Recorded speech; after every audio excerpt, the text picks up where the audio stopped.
My husband and I are in our 40s and have been married for 22 years. In late September, my husband was out of town for work and emailed me announcing that he wants a divorce. I was completely blindsided and had to call him multiple times before he confirmed he did want a divorce. He claimed he'd been unhappy for a long time and chose to email me while he was away so he wouldn't have to deal with me being hysterical and unreasonable. After a lot of begging for clarification, he said the major reason for divorce is that he can't handle my illness. I was diagnosed with an autoimmune disorder a couple years ago that caused some painful physical symptoms. I've learned to manage it with a lot of diet control and exercises, but I have occasional flare-ups of pain.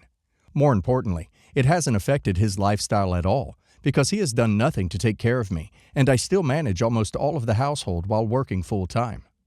He stayed away from home for a month, saying he was staying with a friend, but wouldn't tell me what friend.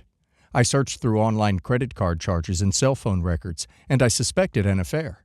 I pretended I had figured it out, and he admitted that he was seeing another woman.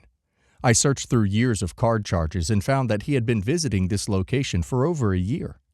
I remembered one particular week where I begged him to not travel and take time off to help me because I was in a lot of pain, and we were dealing with a lot of issues. Home heating broke down, son had problems at school, dog needed a lot of vet visits, and he was adamant that he couldn't risk his job and had to go. But it turns out he was visiting this woman.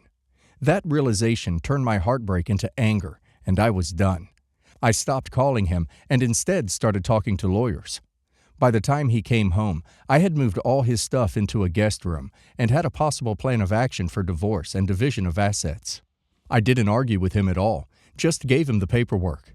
We have been silent roommates since then, and today he asks me what the menu is for Thanksgiving. I told him there's no way I am hosting a Thanksgiving dinner for his family at this point. He said that since I've done that every year since we were married, my in-laws expect us to host, and I can't cancel at the last minute. All this stress has already exacerbated my pain. I really can't manage a party at my house. I know it is unfair to my in-laws to cancel dinner a few days before the event, but I argued he should be responsible for his family and not expect me to manage them after he tells me he's leaving